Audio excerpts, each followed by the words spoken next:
Ça y est, nous y sommes en direct sur notre page Facebook pour notre live spécial génétique. On est très très heureux aujourd'hui de vous retrouver parce que on va discuter et on va surtout écouter des gens qu'on aime beaucoup et qui sont très très très très performants dans leur domaine génétique, spécial FSH, comment ça fonctionne, comment ça se transmet, comment ça se diagnostique. On va essayer de répondre au maximum de questions que vous avez dans un second temps.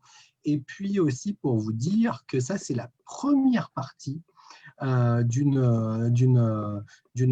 présentation et d'un Facebook Live, puisque la deuxième, ça sera génétique, mais spéciale hérédité, spéciale parentalité, spéciale comment on fait quand on est FSH et qu'on veut procréer, qu'on veut s'aimer, qu'on veut vivre. Et ça sera a priori en début d'année prochaine, toujours avec la même équipe que j'ai vraiment, vraiment, vraiment plaisir à vous présenter. Bonjour Frédéric, bonjour Karine. Bonjour. Bonjour. Et bonjour Vincent. Bonjour à toutes, bonjour à toi. Merci. Bonjour à tous. Très rapidement, je vous laisse la main, Frédéric et Karine, mais on a la chance de vous avoir parce que vous faites partie d'un super lieu d'innovation et d'expertise en la matière, puisque vous êtes au CHU de Marseille, à la Timone, et vous êtes sous la responsabilité notamment des travaux du professeur Lévy. Et on est très, très content de vous avoir avec nous. Voilà, on a la chance aussi d'avoir un peu la double compétence et la double casquette avec vous deux, puisque Karine, vous êtes clinicienne et Frédéric, chercheuse, directrice de recherche. Voilà, donc on vous laisse la main, on vous laisse partager vos écrans, on vous laisse montrer vos slides, on vous écoute et puis on revient dans une demi-heure, 3/4 d'heure, 1 heure pour une série de questions qu'on verra en commentaire de ce live. Donc, n'hésitez pas, il n'y a pas de questions stupides, il n'y a pas de questions, il y a pas de questions simples. Posez vos questions, sentez-vous libre. On a la chance d'avoir deux expertes avec nous, donc vraiment, n'hésitez pas à poser vos questions. Merci beaucoup.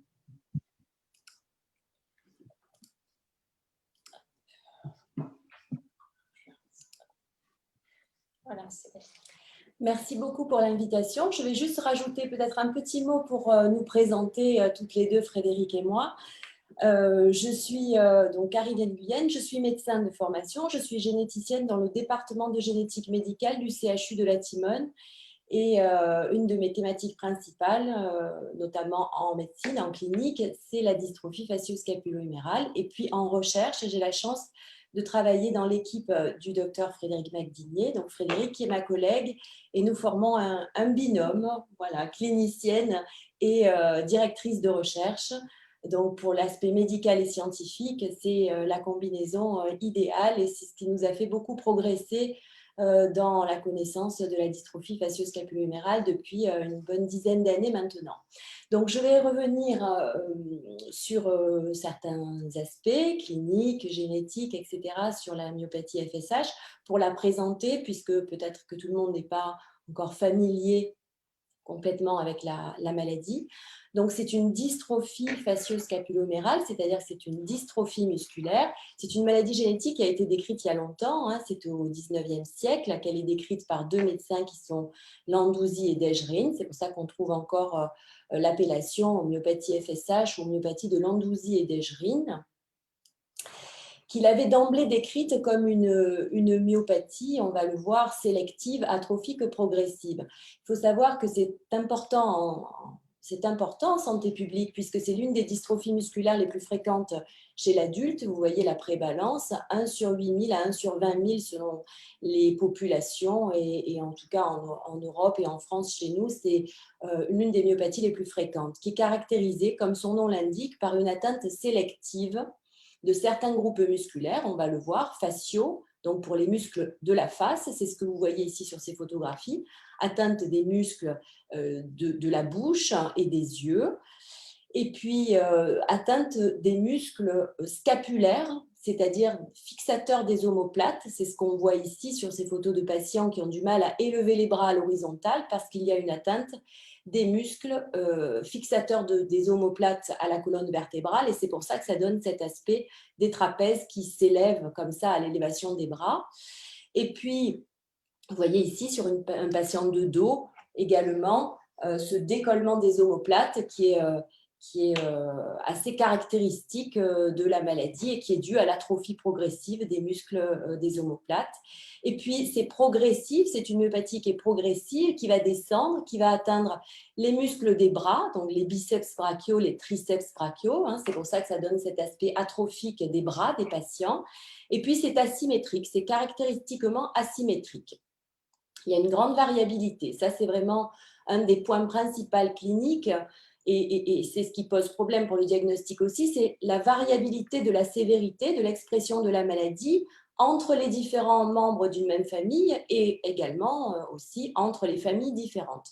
Et puis, il y a quelques atteintes extramusculaires qui sont plutôt rares, sur lesquelles là, je passe un peu rapidement.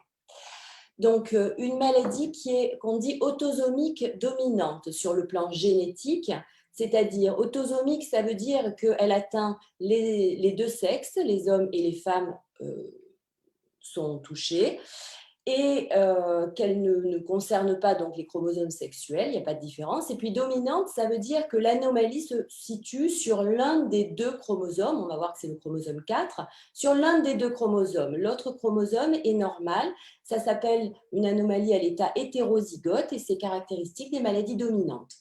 Donc, c'est la troisième myopathie par sa fréquence en France, après la maladie de Steiner et la myopathie de Duchenne. Et il y a environ un tiers des cas. Pourtant, c'est une maladie génétique et on observe environ un tiers des cas qui sont des cas sporadiques, qu'on appelle de novo, c'est-à-dire des cas isolés dans une famille sans antécédent familial. C'est relativement fréquent. Alors, ceci est une diapositive qui représente en fait l'ensemble des chromosomes, donc tout le patrimoine génétique rassemblé en chromosomes ici sur cette diapositive, avec donc la paire de chromosomes 1 classée par la taille, de 1 à 22 avec les chromosomes sexuels, et la dystrophie facio-scapulo-humérale est liée au chromosome 4. Donc, seuls les chromosomes sexuels sont différents dans les deux sexes et tous les autres chromosomes sont appelés les autosomes, sont identiques dans les deux sexes.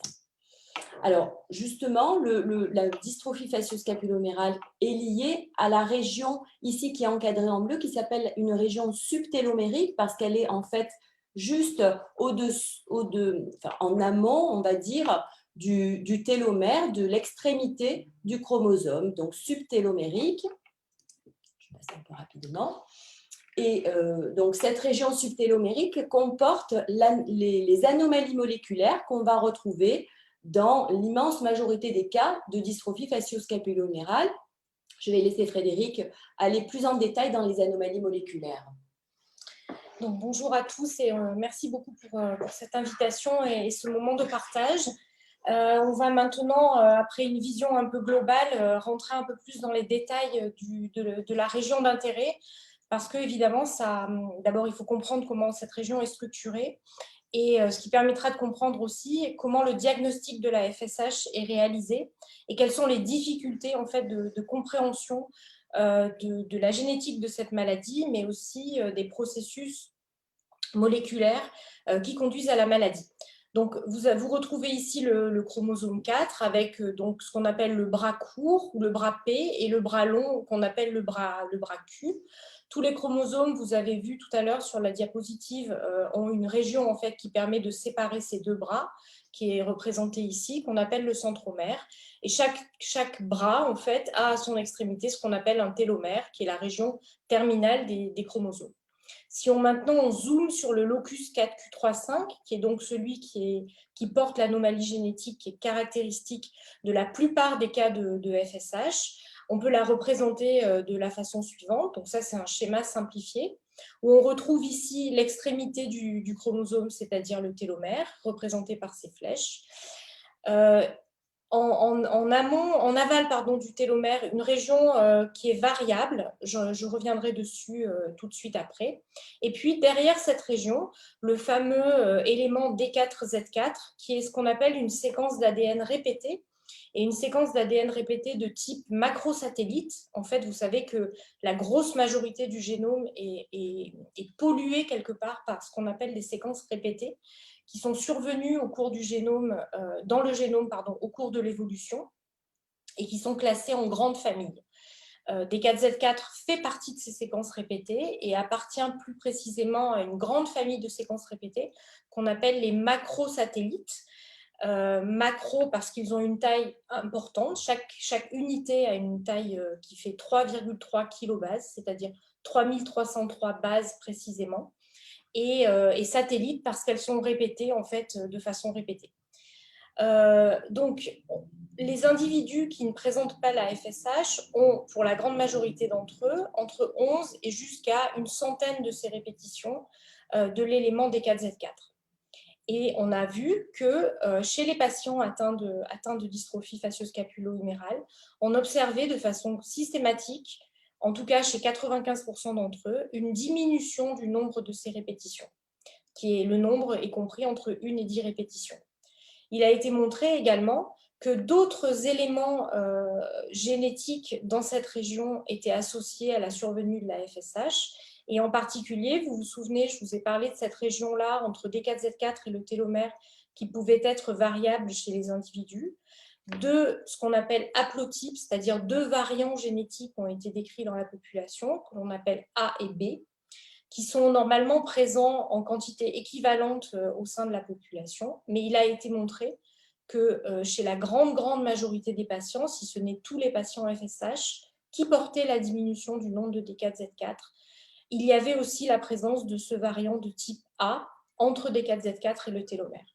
Et puis après, on retrouve en fait dans la région 4Q différents gènes qui vont être spécifiques, qui ont été l'objet de nombreuses recherches au moins les 10-15 dernières années, car évidemment, l'idée était de trouver le gène clé de la FSH. Et bien sûr, les chercheurs se sont initialement penchés sur les gènes qui étaient situés dans cette région comme gènes candidats susceptibles d'être associés à la survenue de la FSH. Je continue. Donc, la complexité aussi liée à la présence de cette séquence répétée, un deuxième niveau de complexité, est dû au fait que en fait, le D4Z4 et la région 4Q35 n'est pas uniquement présente sur le chromosome 4, mais elle est aussi présente sur un autre chromosome qui est le chromosome 10, également en position subtélomérique, c'est-à-dire à l'extrémité. Ce n'est pas quelque chose qui est peu fréquent, puisqu'il y a eu beaucoup ce qu'on appelle des duplications, c'est-à-dire des séquences qui sont répétées entre différents chromosomes. Et là, en fait, au cours de l'évolution des génomes, il y a un bloc complet du chromosome 4 a été dupliqué sur le chromosome 10. Et on verra après que ça, c'est important à prendre en compte parce que ça pose en fait des questions sur l'interprétation du diagnostic. Ce qu'il faut retenir dans la FSH et dans la complexité de la FSH, c'est qu'on ne produit pas une protéine dont la structure est altérée, comme par exemple dans la myopathie de Duchenne, où c'est une mutation dans un gène qui est impliqué dans la fonction musculaire qui est altérée, la dystrophine. Là, les protéines du muscle ne sont pas altérées et ne sont pas porteuses d'une mutation. Donc, c'est un processus qui est beaucoup plus complexe à mettre en évidence, beaucoup plus complexe à comprendre et ce qui, évidemment, retarde beaucoup, enfin pas retarde, mais complexifie beaucoup la recherche et les approches qui peuvent être faites pour essayer de comprendre le processus de la maladie.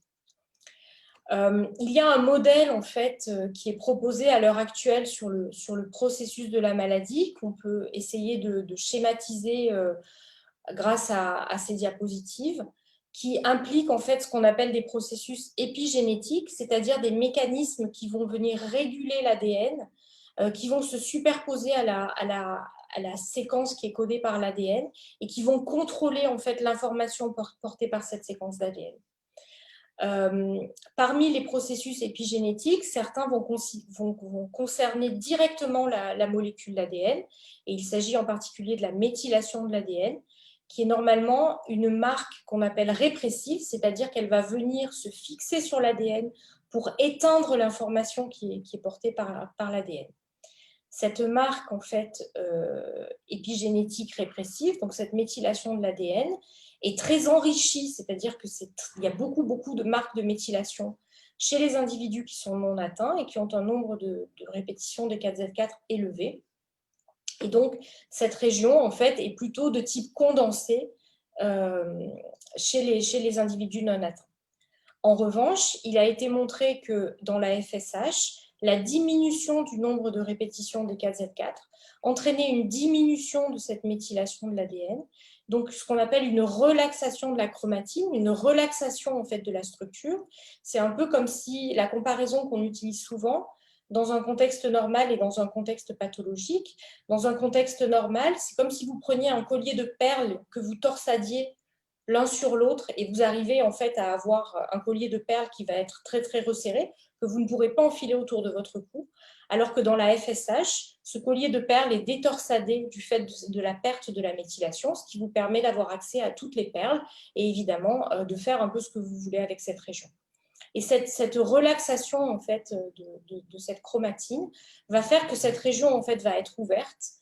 Et ce qui a été proposé, c'est qu'un élément qui est codé, qui est présent dans la séquence des 4Z4, qu'on appelle DUX4, va être produit de façon anormale dans les cellules musculaires et que la production anormale de cet élément va pouvoir peut-être associée en fait aux altérations qu'on observe dans la FSH. C'est une des cibles qui est la principale cible de la recherche, en tout cas à l'heure actuelle, pour essayer d'expliquer la FSH, et aussi une cible thérapeutique sur laquelle beaucoup d'équipes travaillent à l'heure actuelle. Frédéric, j'ai juste une petite question. Oui. Le raccourcissement, c'est une… Alors là, on est sur le modèle FSH D1. Oui. Le raccourcissement de la zone D4Z4, il faut aussi qu'il y ait ce fameux signal POLIA pour déclencher… On le retrouve ici. Exactement, que l'on retrouve ici pour la production de DUX4. Donc, il faut qu'il y ait et à minima une répétition, parce que s'il y a 0, pour le coup, si on n'a pas de D4Z4, on n'a pas la FSH. Il suffit qu'on en ait entre guillemets une et un signal POLIA qui dit « allez, vas-y, code » pour transcrire, pour avoir la FSH. Exactement. Je repasse la main à Karine maintenant pour la partie génétique et les explications en fait, liées à la génétique et à la transmission de la FSH.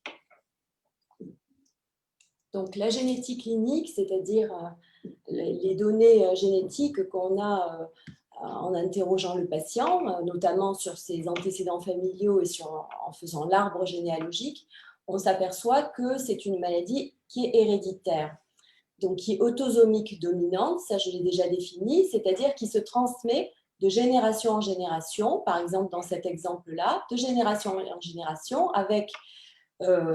c'est la règle de l'hérédité autosomique dominante pour la myopathie FSH comme pour les maladies dominantes, un risque de 1 sur 2 de transmission. Lorsqu'un parent est atteint, père ou mère, il a un risque sur 2, théoriquement, de transmettre la maladie à chacun de ses enfants, quel que soit le sexe.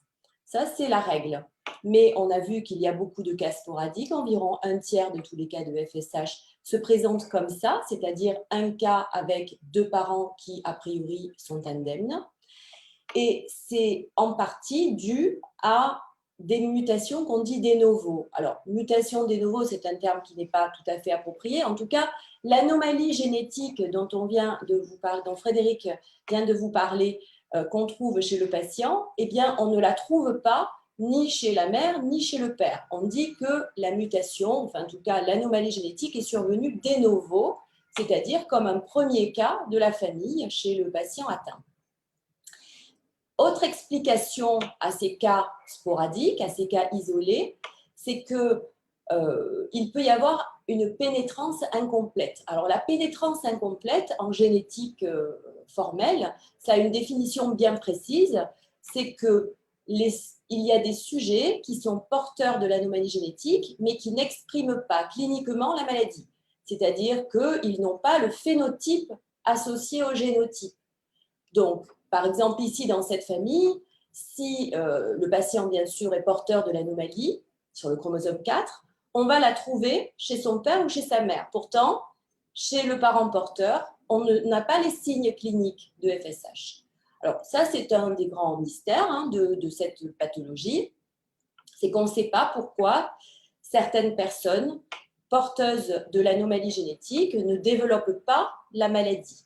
En tout cas, la développent pas au moment où on les examine, puisque bien sûr, la pénétrance, c'est quand même lié au moment où on va examiner le patient. Il n'a pas de signe clinique. On appelle ça un défaut de pénétrance. Et puis, dernière explication à l'apparition de cas sporadiques, c'est ce qu'on appelle les mosaïques somatiques, c'est-à-dire que l'anomalie est apparue chez le patient après la fécondation, c'est-à-dire que donc aucune anomalie n'est transmise par l'un des parents, et c'est au cours du développement embryonnaire que se produit l'anomalie génétique que Frédéric vous a montré, et donc dans un contingent plus ou moins important de cellules de cet individu. Donc là, les parents ne sont pas concernés. C'est une anomalie qu'on appelle en mosaïque somatique.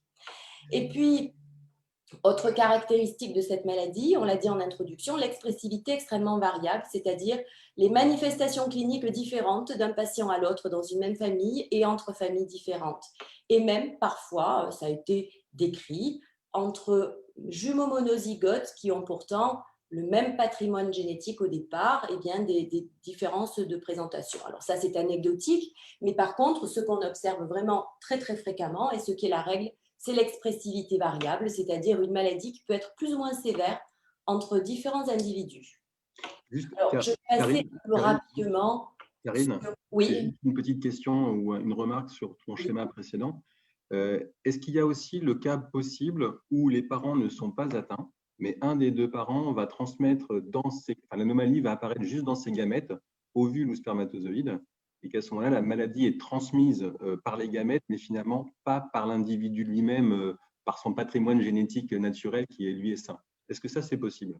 Tout à fait. Alors, j'ai effectivement, l'arbre, il ne se situe pas sur cette diapositive, mais on l'a un peu plus tard, effectivement, puisqu'on a mis un arbre d'une vraie famille qu'on a eu, nous, et qui nous a posé des problèmes de diagnostic. Effectivement, la mosaïque peut avoir eu lieu dans les gamètes d'un parent. Je pense que je vais y revenir, Vincent, si vous voulez bien, parce que sur un arbre, ça sera plus facile à expliquer que là. Donc, je vais y venir.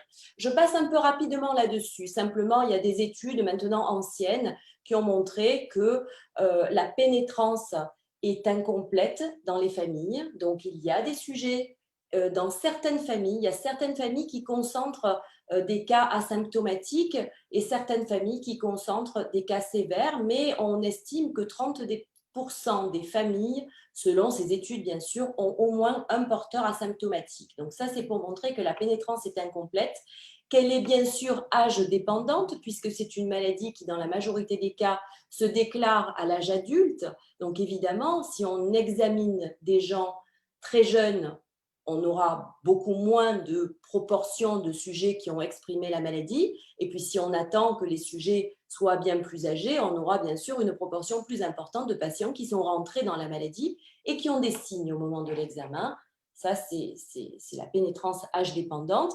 Et puis, les hommes sont plus atteints que les femmes. C'est-à-dire que la pénétrance est supérieure et plus importante chez l'homme que chez la femme. En d'autres termes, il y a plus de femmes parmi les cas asymptomatiques dans les familles.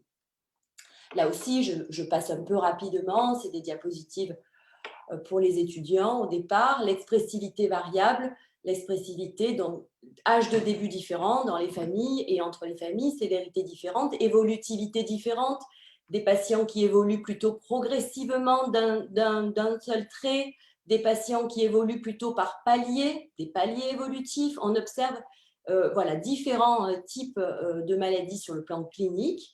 Les signes associés, je passe aussi assez rapidement, mais c'est vrai que la surdité infraclinique, surdité de perception qui est infraclinique, c'est-à-dire que le patient ne va pas se plaindre, il n'y a pas une baisse d'acuité auditive dont le patient va se plaindre.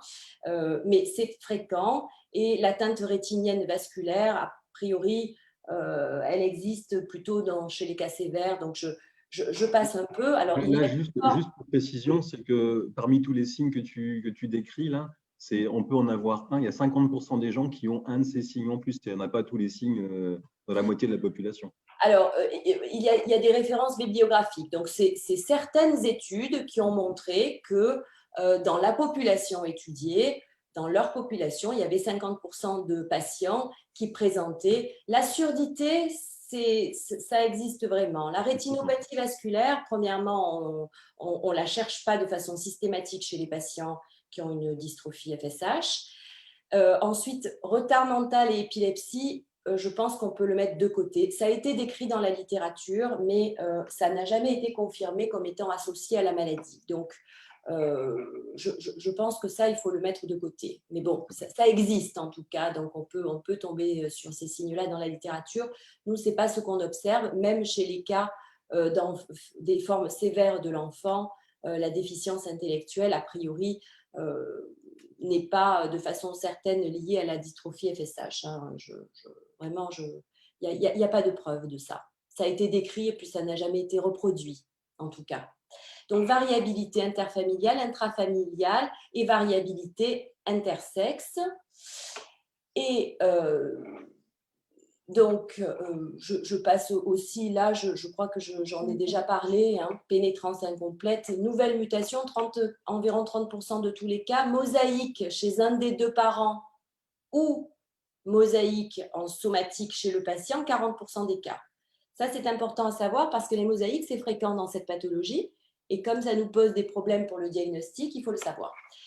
Voilà, donc les mosaïques somatiques, là, j'y viens. C'est l'arbre que Vincent, je voulais avoir pour expliquer la mosaïque germinale.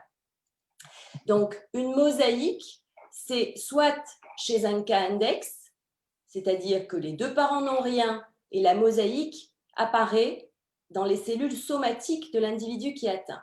Alors, les cellules somatiques, c'est les cellules de tout l'organisme, sauf les cellules sexuelles, les gamètes, les cellules germinales qui servent à la fécondation, donc les ovocytes chez la femme et les spermatozoïdes chez l'homme. Hein, pour simplifier, comme ça on définit les termes. Soit la mosaïque existe chez un parent qui, par exemple ici, a peu de symptômes, voire n'a pas du tout de symptômes. Pourquoi ? Parce que le fait d'exprimer des signes, ça dépend de la proportion de cellules qui vont porter l'anomalie génétique. Alors, on ne peut pas aller voir ce qui se passe dans les muscles pour voir s'il y a beaucoup de cellules qui portent l'anomalie génétique, s'il y a beaucoup de cellules normales, etc. Donc, c'est difficile d'évaluer une mosaïque somatique. Est-ce qu'elle est forte ou est-ce qu'elle est faible? C'est-à-dire, est-ce qu'il y a beaucoup de cellules porteuses de l'anomalie ou peu de cellules porteuses de l'anomalie? C'est des choses un peu compliquées. J'essaye de simplifier simplement pour vous dire qu'il est possible en effet d'avoir un parent qui soit non atteint, indemne cliniquement, mais qui soit porteur dans ses cellules germinales, donc dans ses gamètes. Là, c'est un papa. Donc, dans ses spermatozoïdes, ce papa, ici, il a des spermatozoïdes porteurs de l'anomalie génétique et des spermatozoïdes normaux. Et quand il va avoir ses enfants, donc là en plus il a eu des enfants de deux unions différentes, donc on peut être sûr. Non, on n'est pas bien. Ouais.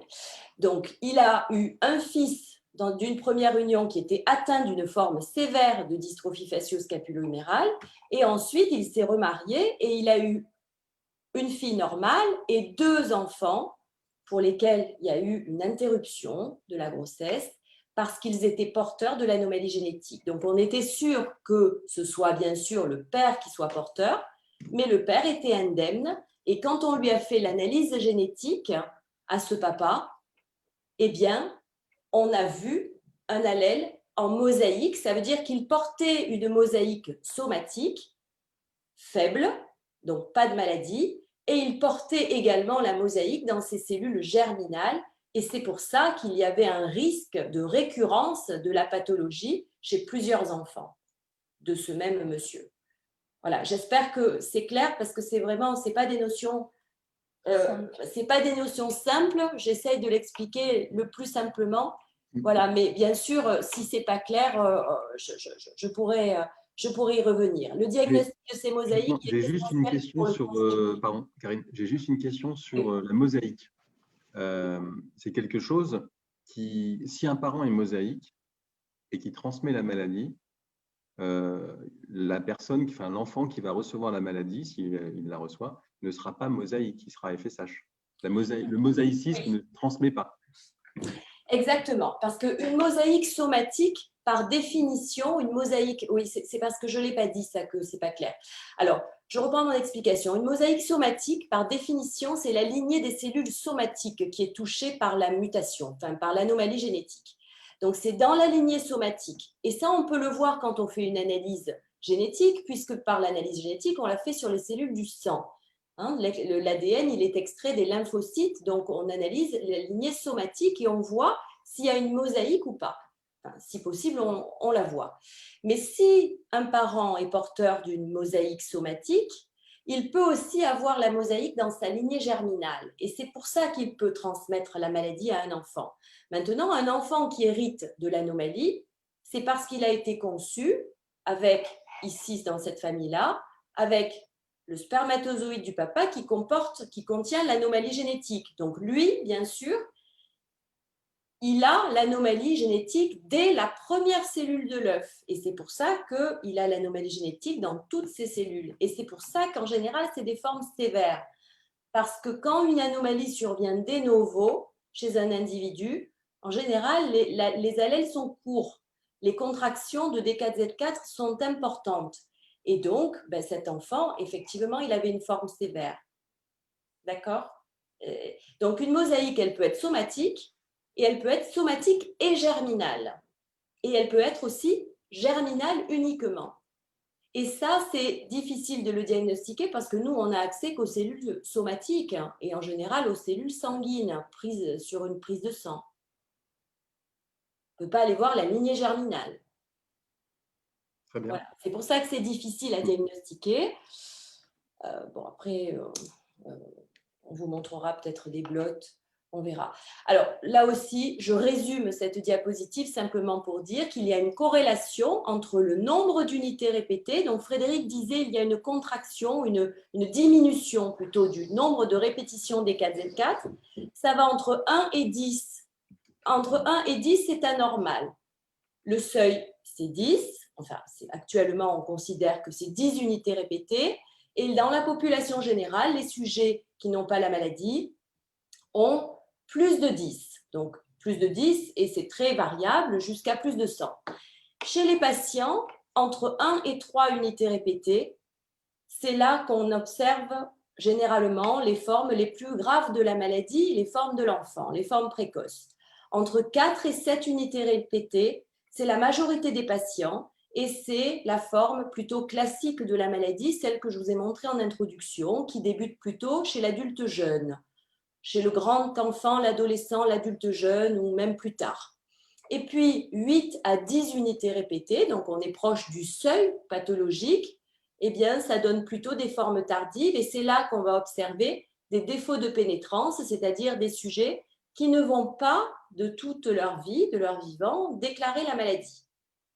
Donc c'est corrélé, moins il y a d'unités, plus ça a tendance à être grave et précoce. Mais il y a des exceptions, il y a des exceptions à la règle. Voilà, mais là je crois que je passe rapidement. Alors, comment réalise-t-on le diagnostic de la dystrophie facioscapulomérale? Je vais prendre le… Je sais pas. Allez. Voilà, comme ça on fait à deux voix, c'est plus sympa. À deux voix. Comment réalise-t-on le diagnostic de la FSH? Comme je vous ai expliqué tout à l'heure, ce n'est pas une mutation dans un gène, c'est une région qui est complexe à analyser. Et la technique, en fait, et les techniques qui sont utilisées pour analyser cette région sont elles aussi complexes, avec des difficultés souvent d'interprétation, ce qui retarde énormément les rendus de résultats et le processus de diagnostic moléculaire qui est fait bien sûr dans des services accrédités, dans des laboratoires de génétique. La première technique, alors la diapo est assez chargée, on va la suivre ensemble étape par étape. La première technique qui a été mise au point pour diagnostiquer la FSH et qui est la technique qui est la plus fréquemment utilisée dans les labos dans le monde, s'appelle la technique de Southern Blot, que je vais expliquer. Donc, quelles sont les étapes pour arriver à cette technique? On part d'un prélèvement de sang, donc une simple prise de sang. À partir de cette prise de sang, on va préparer l'ADN que vous voyez ici. En fait, l'ADN, c'est une grosse molécule qu'on arrive à voir quand on la précipite. On arrive à la voir ici dans un tube avec une solution aqueuse. On va prendre cet ADN. L'ADN, en fait, il est composé de bases qu'on retrouve ici, d'accord, avec une certaine alternance de bases qui détermine ce qu'on appelle le code génétique. Vous avez sûrement tous entendu parler de ce code génétique. Et on connaît en fait ce qu'on appelle des enzymes, c'est-à-dire des petites molécules qui vont être capables de reconnaître des fragments bien spécifiques et de couper ces fragments spécifiques. L'une des molécules qu'on utilise pour ça, et l'une des enzymes qu'on utilise pour ça s'appelle EcoR1, qui est capable de reconnaître cette séquence.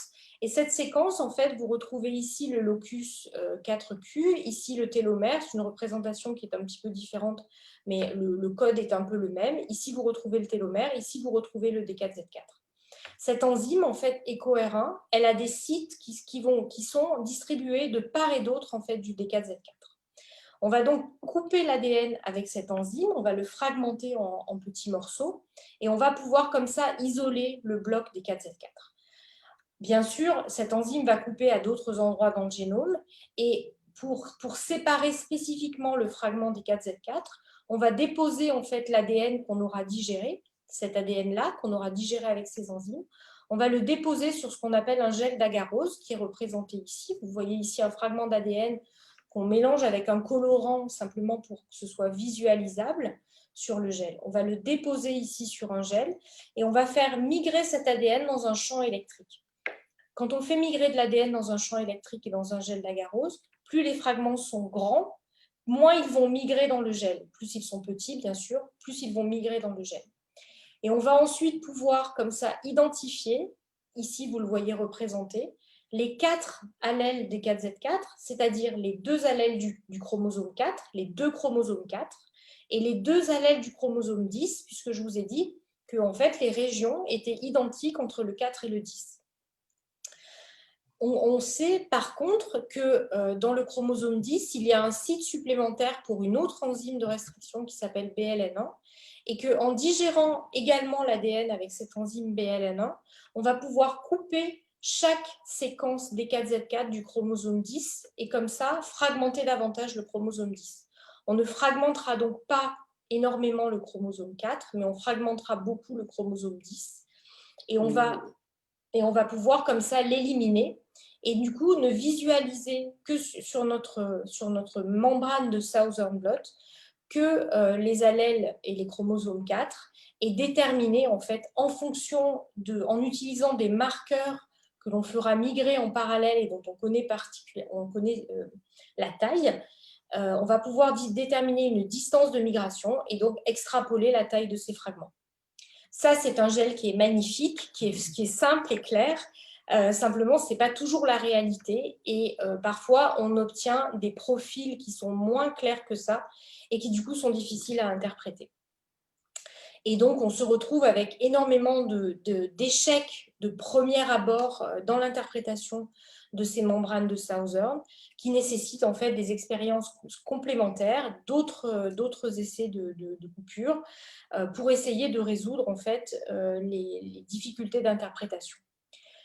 Pour limiter en fait et pour réduire ces difficultés d'interprétation, le département de génétique médicale et notre laboratoire, et en particulier ce sont les travaux de Karine qu'elle a effectués pendant sa thèse de sciences, ont permis en fait la mise au point d'une nouvelle méthode de diagnostic moléculaire qui est basée sur la technique du peignage moléculaire.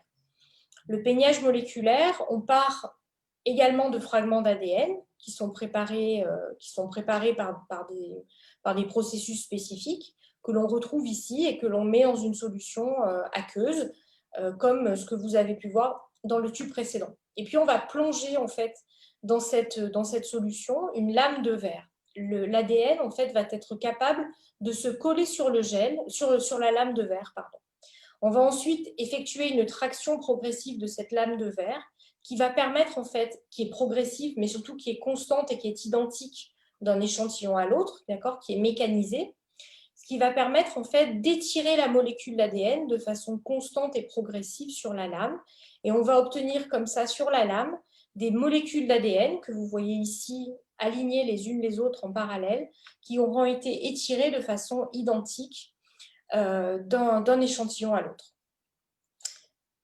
Si je peux juste me permettre, parce qu'on a l'habitude et ça fixe un peu les esprits, le peignage, en fait, c'est comme un nageur qui sort de la piscine. Et les cheveux sont, on a l'habitude de montrer ça comme image pour représenter, c'est-à-dire que les cheveux sont plaqués, lissés, et tous voilà, il n'y a pas de nœud, il n'y a pas de boucle, c'est tout étiré, parallèle, et ça voilà. marche aussi si les nageurs n'ont pas de cheveux ou pas? Oui, on ne prend pas de cheveux, donc ça ne marche pas encore le diagnostic sur le cheveu de la FSH. Donc oui.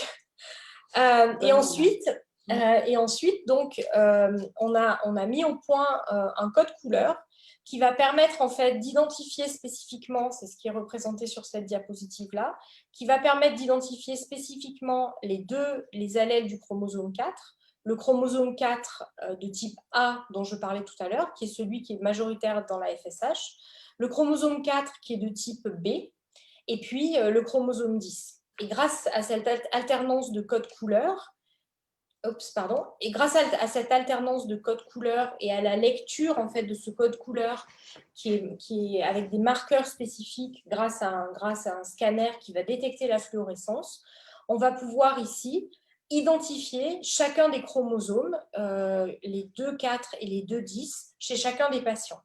Donc ici, vous avez en haut la reconstitution du signal, d'accord, pour chacun des chromosomes. Et ici, vous avez le signal brut que l'on obtient après lecture de la lame chez ce patient. On a vu en fait, et on sait que la molécule a été étirée de façon constante, ce qui fait que la longueur de chaque fragment va être le reflet de sa longueur au sein de la molécule d'ADN. Et c'est ce qu'on voit par exemple ici. La sonde D4Z4 en fait est la sonde verte.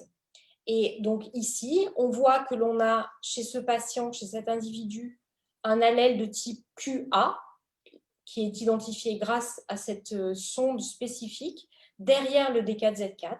Ici, on voit qu'on a un D4Z4 de très petite taille, donc probablement, et en tout cas ça signe un diagnostic de type FSHD1 et que cet individu-là porte également un allèle de type QB, reconnaissable 4QB, reconnaissable ici grâce à la sonde bleue, avec un D4Z4 de grande taille et 2 allèles du chromosome 10 avec 2 très grands D4Z4 qui sont ici en vert et avec la présence de l'allèle de type QA.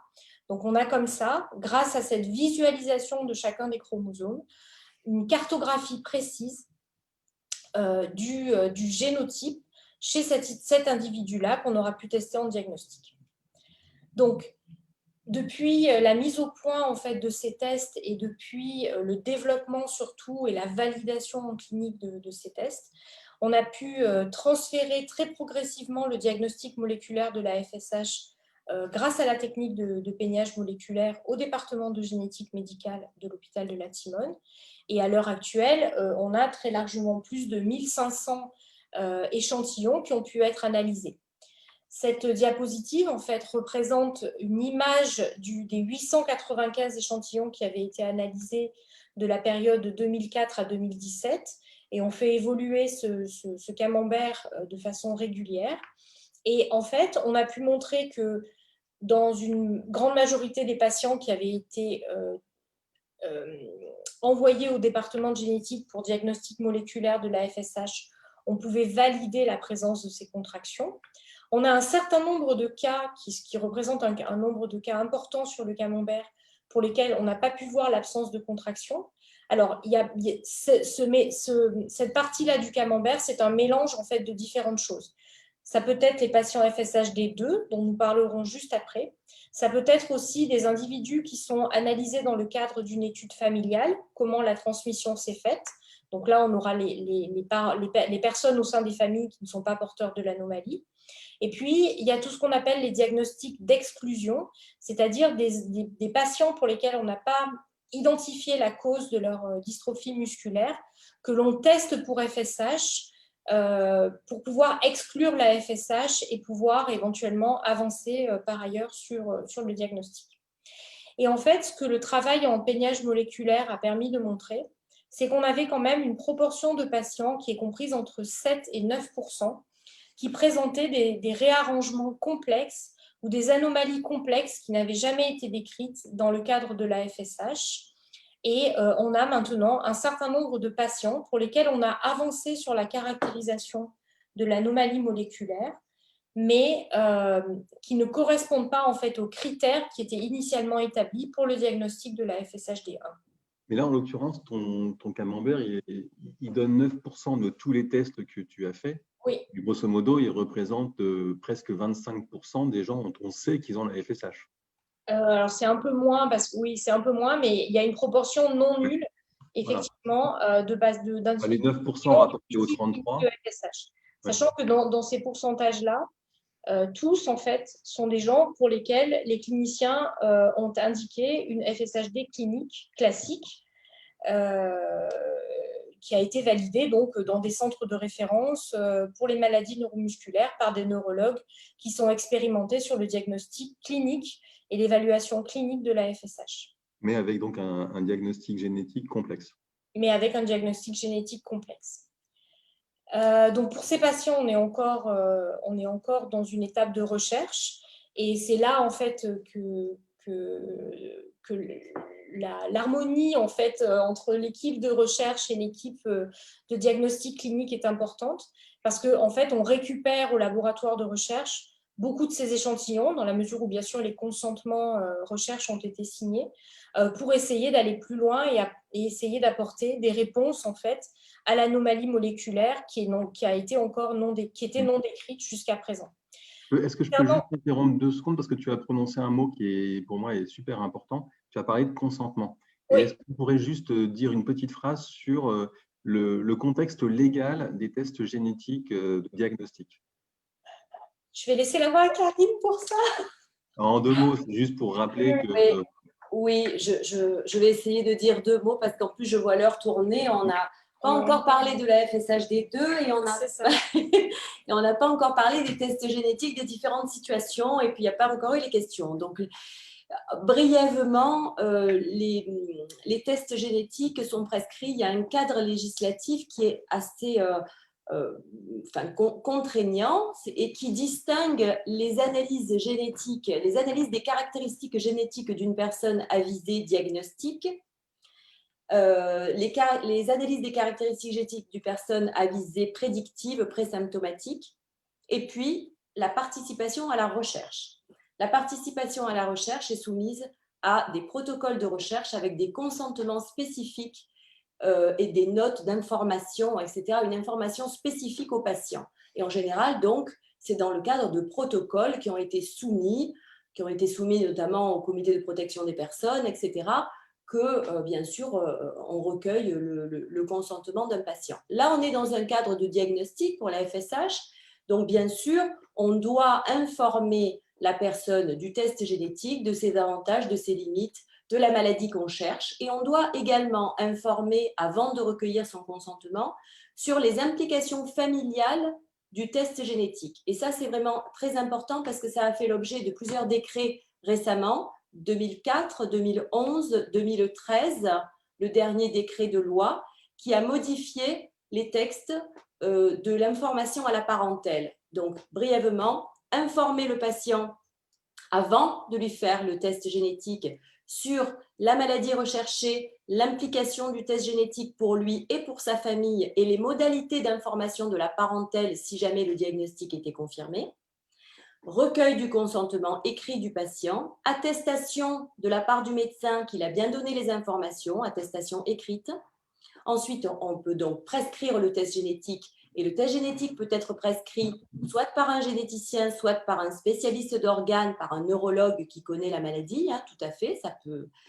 en tout cas, un médecin vis-à-vis de la loi, un médecin qui connaît la maladie et qui est susceptible de pouvoir interpréter les résultats des analyses moléculaires. C'est comme ça que c'est formulé dans la loi.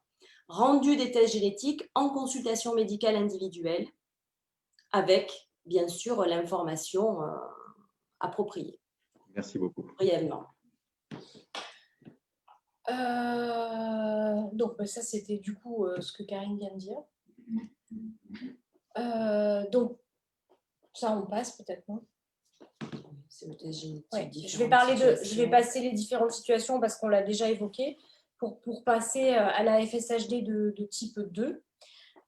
Donc, tout ce qu'on vient de dire là concerne la FSHD de type 1, qui est la majorité des cas de FSH, avec quand même donc les cas atypiques qu'on vient de mentionner et qu'on a pu mettre en évidence par les analyses en peignage moléculaire.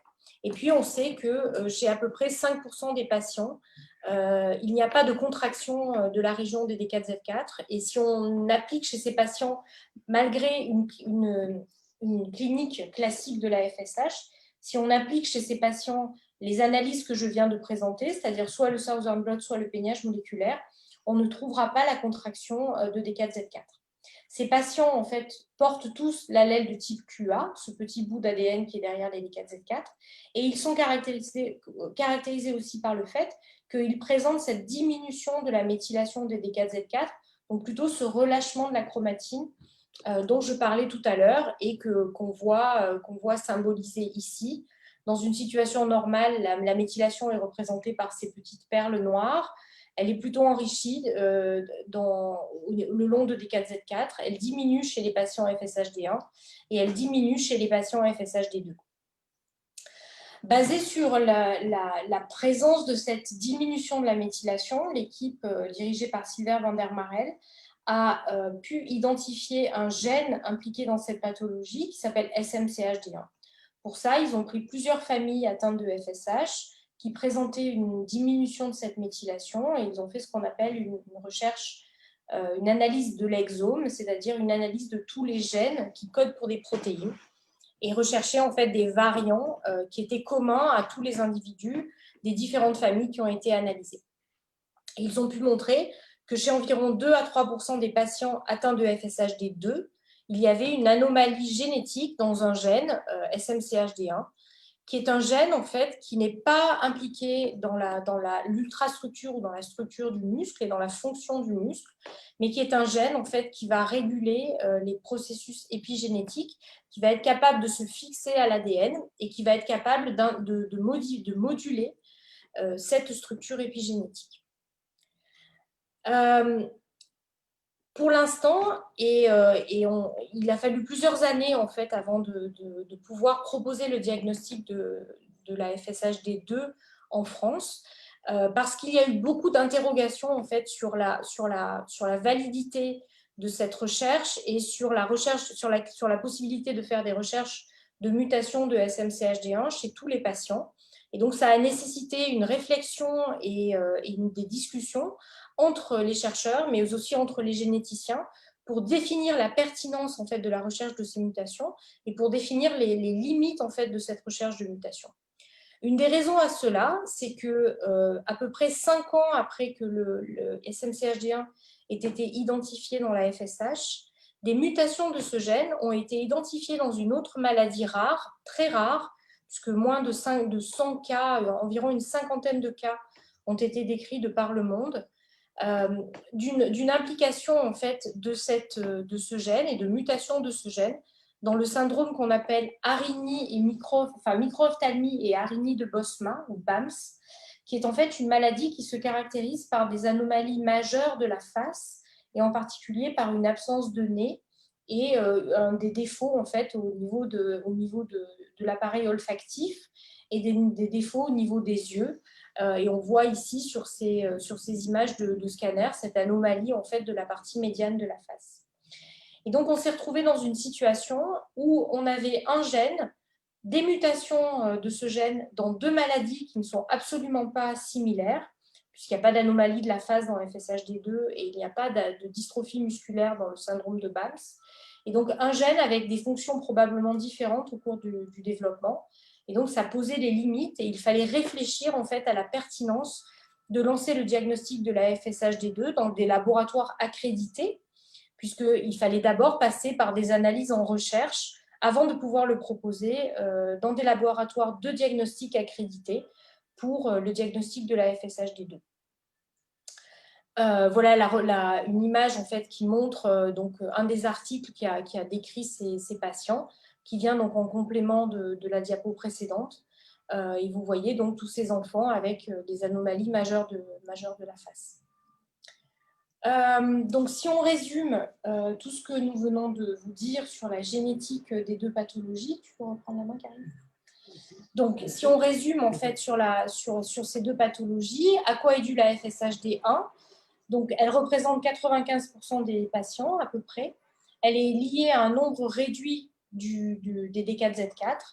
On observe une diminution de la méthylation de l'ADN de ces éléments, qui est associée donc avec une relaxation de la région de la chromatine, qui pourrait causer donc l'expression de DUX, qui est directement codée et qui est directement présent dans la séquence D4Z4 et les manifestations cliniques.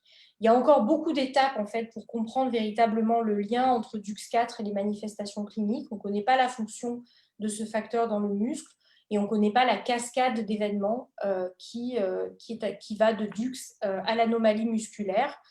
Et potentiellement, d'autres éléments doivent être pris en compte pour véritablement comprendre le mécanisme de la FSH. Et beaucoup de travaux de recherche sont menés dans ce sens à l'heure actuelle. Sur la FSHD2, eh bien, dans un certain nombre de cas, elle est liée à des mutations de SMCHD1. Un autre gène aussi a été proposé comme pouvant être causal de la FSHD2 et plus récemment, un troisième gène a aussi été identifié. Ces gènes, en fait, régulent la chromatine et régulent du coup les processus épigénétiques et en particulier ceux qui contrôlent D4Z4 avec donc un schéma qui serait le même sur relaxation de la chromatine, expression de DUX et manifestations cliniques, mais aussi potentiellement d'autres voies biologiques dont certaines restent à identifier. Petite question sur FSHD2, pardon. Est-ce qu'il y a aussi un raccourcissement de la séquence D4Z4 en FSHD2 ? Non, justement, c'est là qu'est la difficulté, qu'a été la difficulté du diagnostic de FSHD2, c'est qu'il n'y a pas de raccourcissement des D4Z4. Mais est-ce qu'il y a un signal polia à la fin de la séquence D4Z4 ? Oui. Donc il y a quand même ça oui, commun avec la FSHD1. Ça, c'est constant et c'est retrouvé. D'accord. Donc, on se retrouve avec une maladie qui est extrêmement caractéristique du point de vue clinique et du point de vue des signes cliniques, mais avec une certaine hétérogénéité au niveau génétique et une complexité en fait au niveau génétique. FSHD1, certes, la première à avoir été décrite, mais on sait aussi qu'il y a des FSHD-N, puisqu'on a pu mettre en évidence des variants différents dans cette pathologie et donc qui nécessitent des investigations complémentaires. Et puis des FSHD2 avec un gène important et un gène majeur, SMCHD1, mais dont l'interprétation reste encore difficile à mener, ce qui explique en fait le temps qu'il a fallu pour arriver à proposer un diagnostic de la FSHD2 qui devrait pouvoir être possible prochainement dans certaines limites et dans certaines conditions. Donc, toutes les conclusions sont sur la diapo. Je ne vais pas répéter tout ce qu'on a dit au préalable. Une maladie vraiment particulière, tant sur le point clinique que du point de vue génétique, et qui bouscule un peu les codes de ce qu'ont les chercheurs et les cliniciens l'habitude d'appréhender en termes de mécanismes biologiques, qui forcent un peu à sortir de la case pour essayer de penser différemment pour comprendre cette maladie. Une nécessité donc de sélectionner les patients sur le phénotype clinique, et l'expertise en fait des médecins dans ce sens est capitale, et l'expertise en particulier des cliniciens des centres de référence est capitale pour nous guider dans les laboratoires de diagnostic moléculaire, mais aussi dans les laboratoires de recherche pour tout ce qui est évidemment processus génétique, recherche de thérapie, etc. etc. Donc une avancée étape par étape pour comprendre cette maladie. Évidemment, des progrès majeurs qui ont été faits. Moi, je travaille sur la FSH depuis 2003, donc j'ai pu voir les progrès majeurs qui ont été faits ces dernières années sur l'avancée de la recherche, du diagnostic et la prise en charge des malades, mais encore beaucoup d'interrogations et de réponses à essayer d'apporter à ces interrogations. Et donc de nombreuses questions non résolues qui sont capitales pour pouvoir agir. On ne sait pas comment se déclenche la maladie, puisqu'elle est présente chez l'individu dès sa naissance, mais qu'elle apparaît tardivement au cours de la vie. On ne sait pas comment expliquer pourquoi certains muscles sont atteints et d'autres ne le sont pas. On ne sait pas encore expliquer ce qui fait cette variabilité si caractéristique.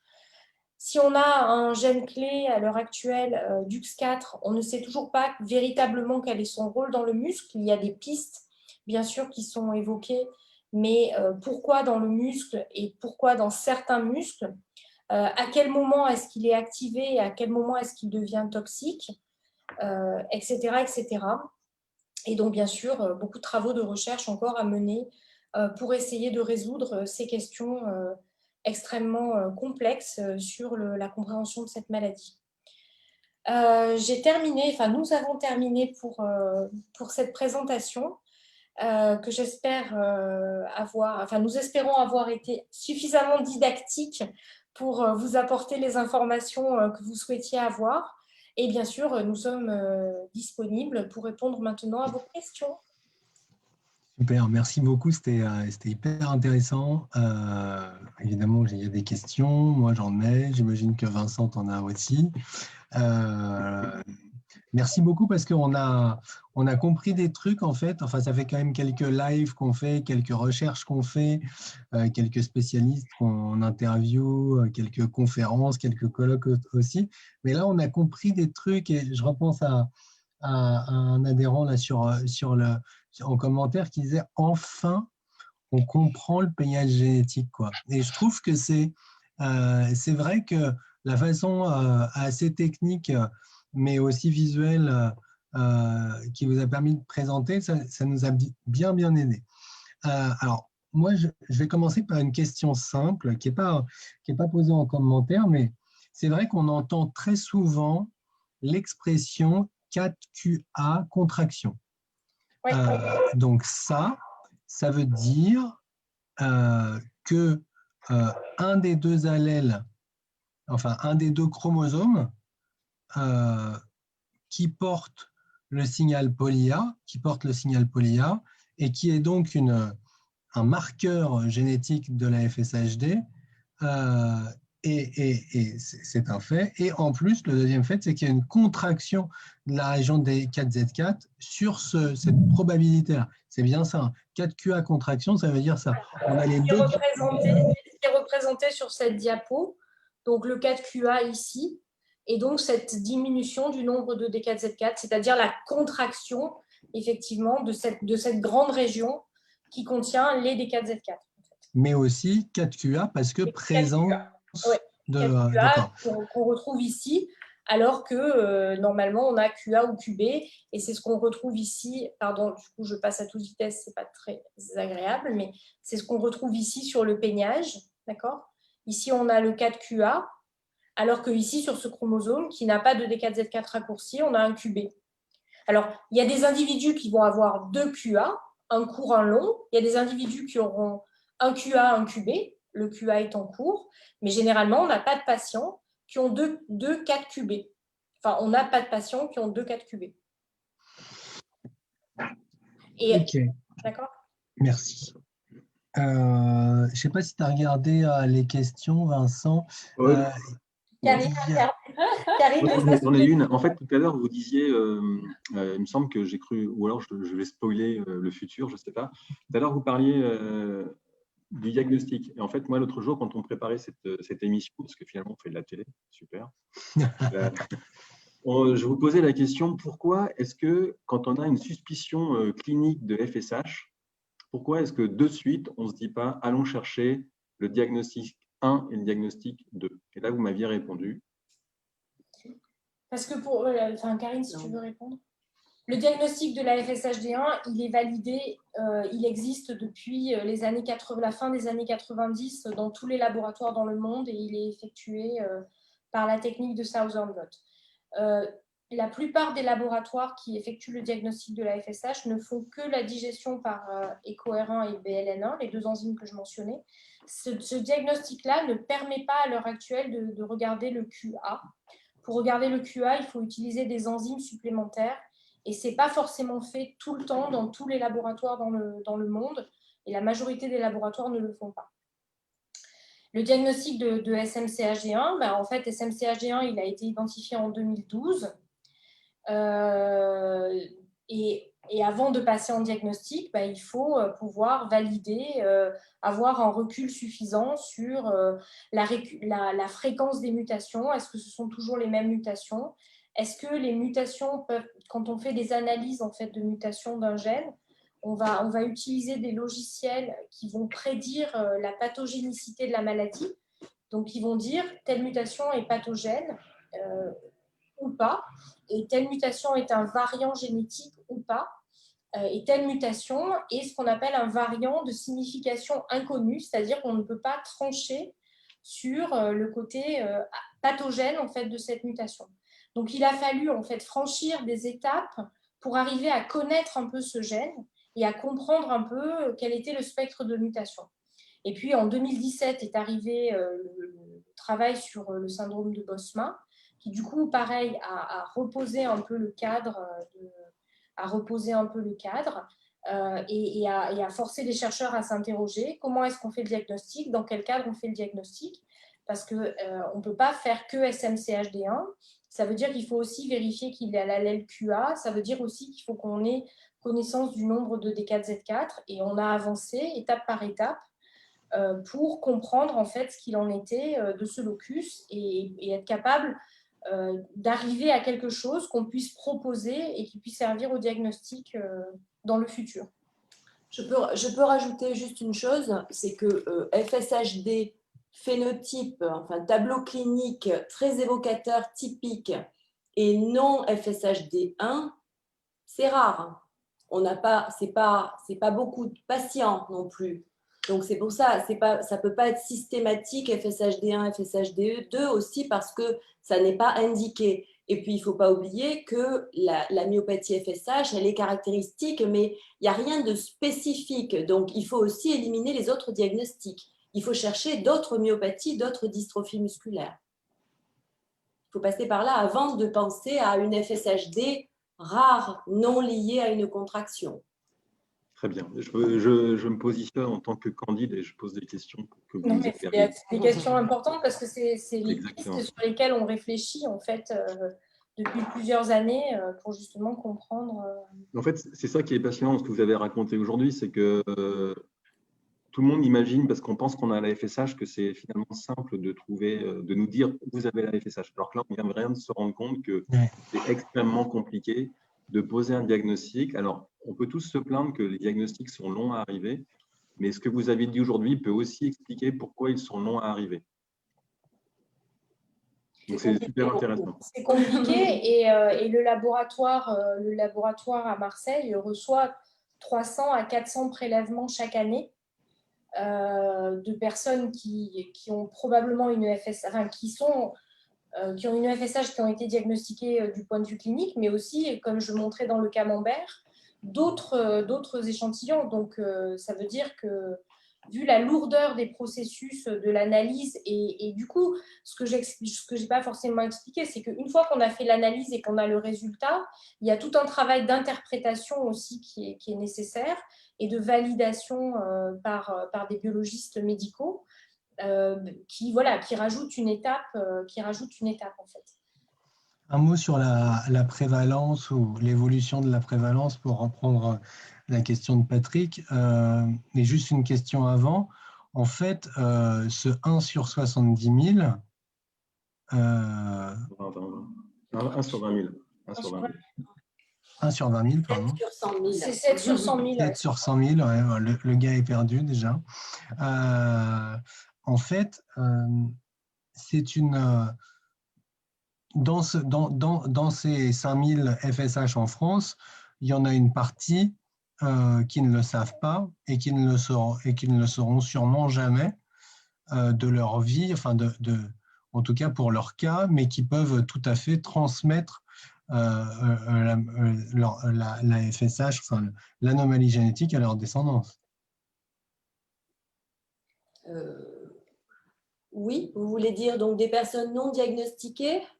En fait, ce que je veux dire, c'est que le mosaïcisme que vous avez décrit toutes les deux Oui. tend à penser qu'il y a des gens qui sont porteurs de l'anomalie génétique, mais qui pourront transmettre cette anomalie, voire l'aggraver, voire avec une aggravation, mais sans même eux penser qu'ils étaient atteints de quoi que ce soit. Oui, bien sûr, on le sait a posteriori. Oui, bien sûr.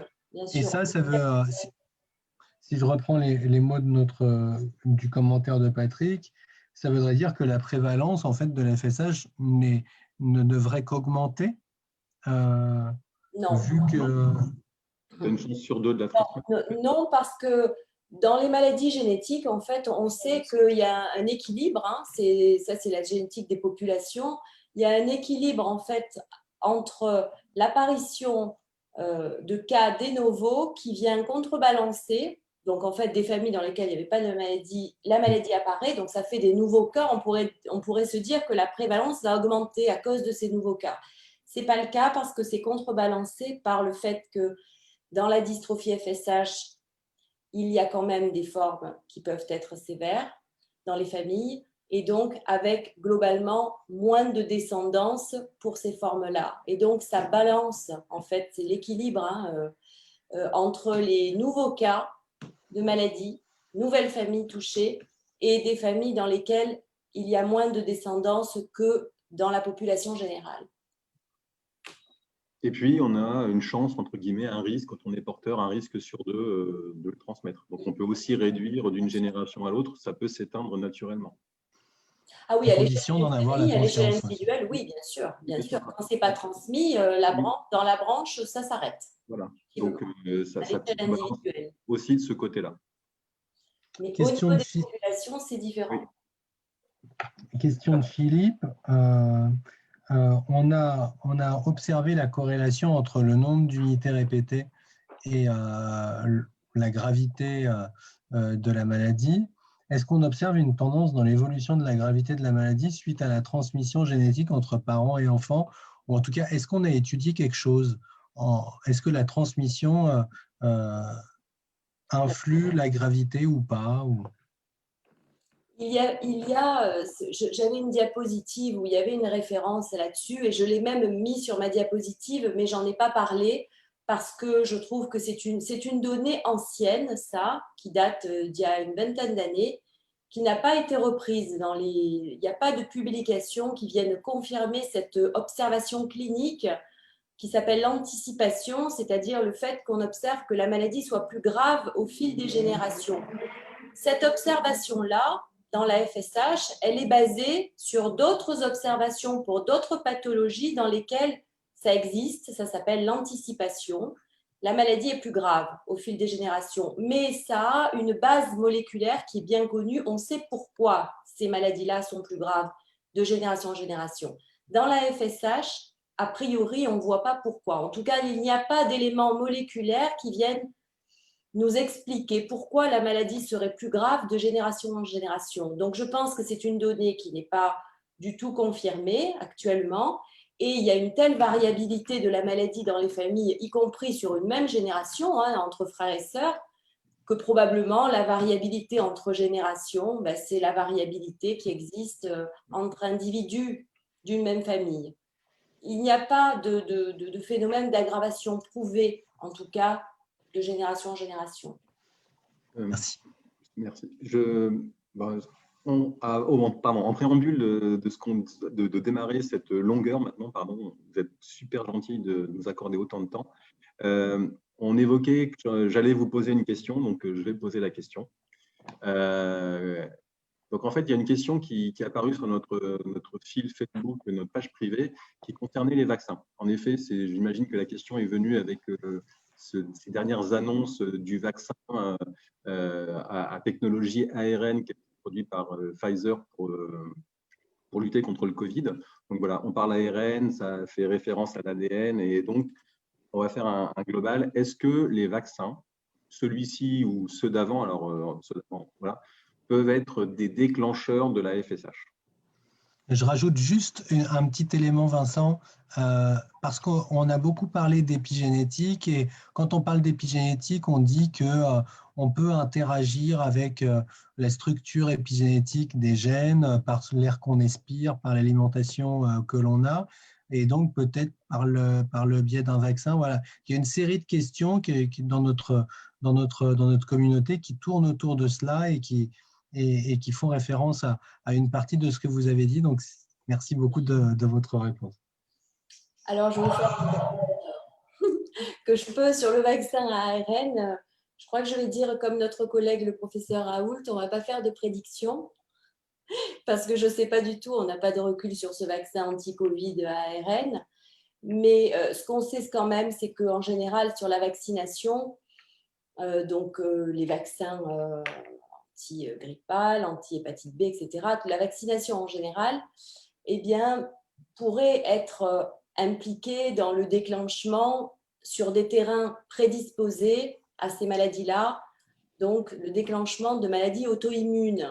Parce qu'effectivement, ça vient stimuler l'immunité.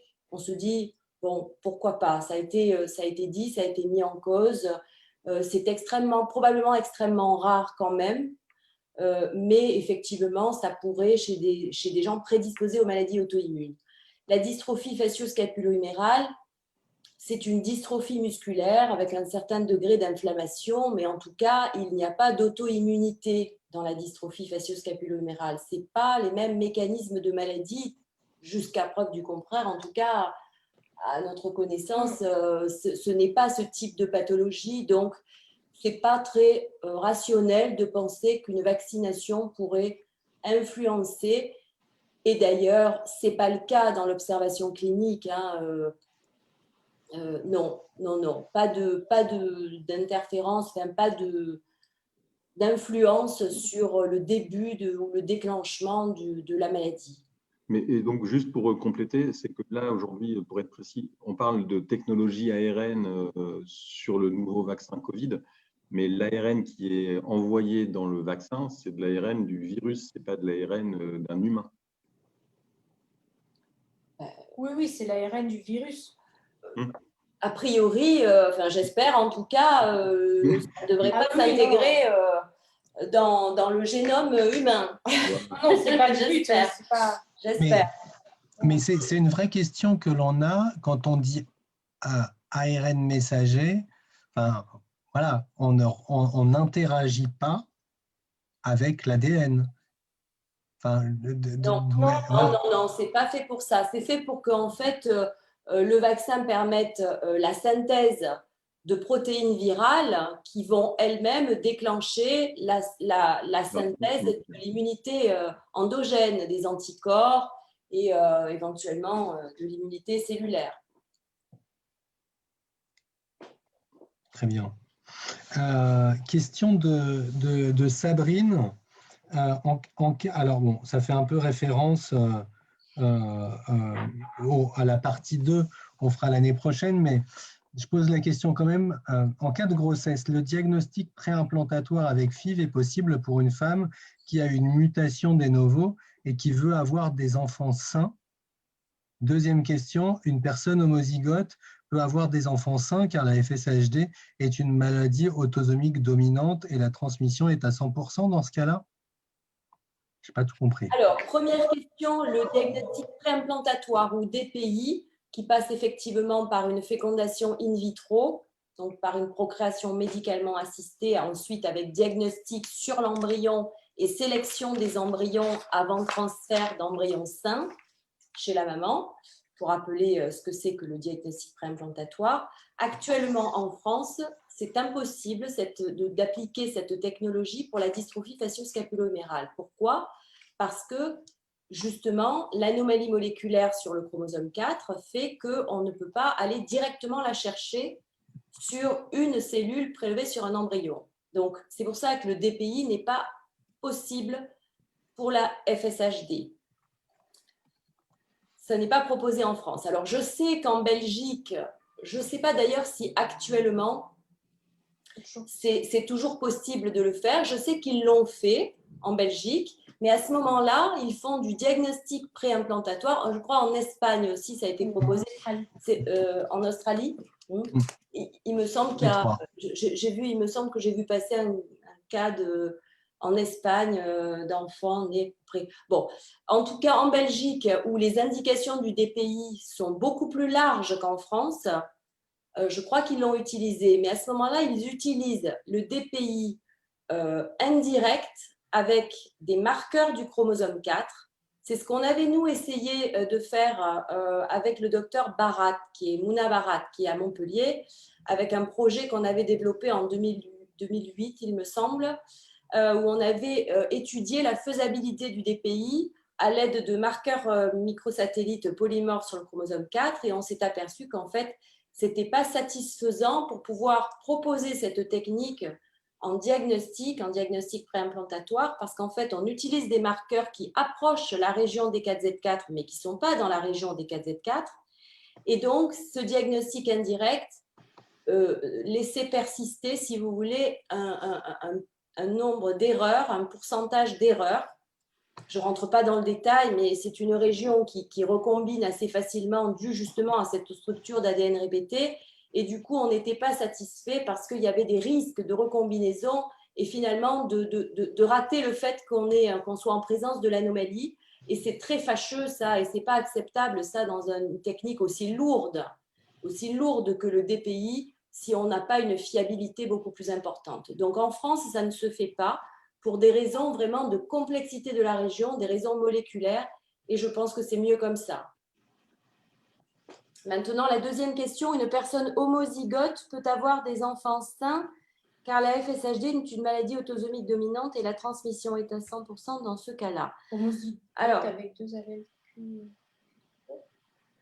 Oui, tu es devant notre Facebook, c'est cool. Qui aurait 2 fois l'anomalie moléculaire, hein, c'est-à-dire l'anomalie moléculaire des 4Z4 courts sur les 2 chromosomes 4. Bon, alors c'est exceptionnel.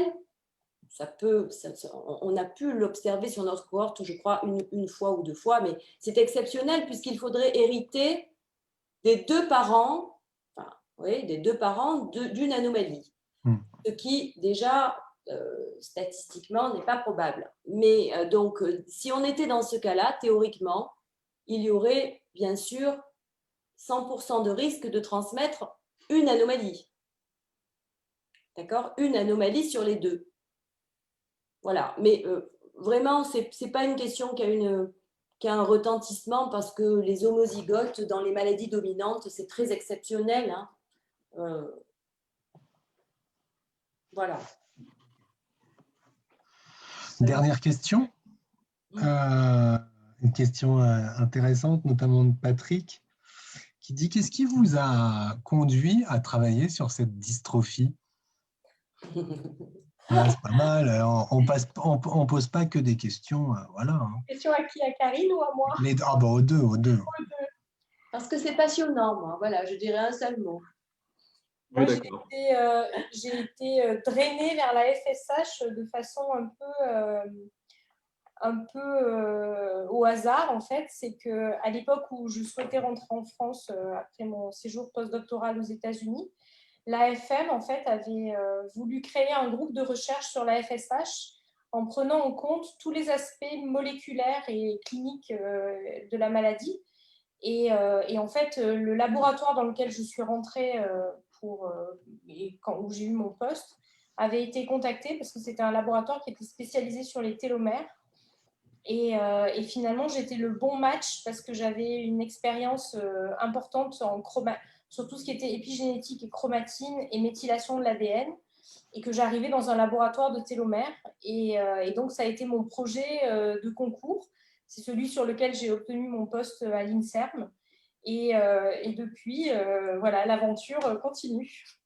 Super, en espérant que l'aventure se termine bientôt, puisque ça voudrait dire qu'on a avancé comme des fous furieux sur la recherche. À peu près, j'ai des crises existentielles régulières où je me dis je vais laisser tomber la FSH. Vivement que je sois au On tire un chômage. coup de la pelote et on se dit ah quand même. Ne vous inquiétez Donc, pas, elle n'abandonnera pas. Donc je tiens et je persiste et je résiste.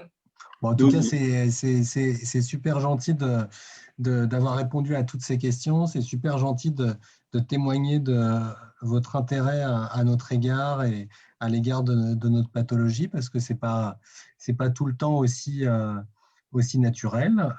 Merci beaucoup. Juste avant de rendre l'antenne, puisque comme dit Vincent, on fait de la télé, juste avant de rendre l'antenne, je pense qu'on va se revoir au premier trimestre 2021 pour parler de la partie parentalité, diagnostic prénatal, préimplantatoire, toutes les façons et tous les moyens dont on dispose pour connaître cette hérédité, cette possible parentalité, tous ces diagnostics et toutes ces façons alternatives aussi. Il n'y a pas que de la science et il n'y a pas que des diagnostics, il y a aussi d'autres façons d'avoir des enfants, comme l'adoption, comme voilà. Je pense qu'on se reverra du coup sur ce thème premier trimestre 2021. On n'espère pas trop tard parce qu'on a déjà hâte de vous réécouter. Merci beaucoup. Je pense que Vincent, c'est peut-être l'occasion pour nous de souhaiter des bonnes fêtes à nos copains. Ouais, déjà, je vais dire un grand merci à Karine et Frédéric. En effet, c'était passionnant. Moi, j'ai adoré en tout cas. Merci infiniment pour avoir débordé. C'était génial. Merci. Merci à vous pour l'invitation et on sera là pour la prochaine. On au rendez-vous en tandem de choc comme toujours. Super. Cool. Merci infiniment. Bonne fête à vous. Bonne fête à vous également. Oui. À Marseille. Bonne fête à tous. Ouais, bonne fête au professeur Raoult aussi. Et puis, bonne fête évidemment à tous les amis FSH.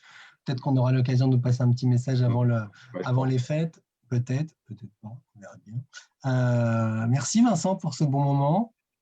Merci à vous. Gros bisous. À bientôt. C'est la fin de l'année. À bientôt.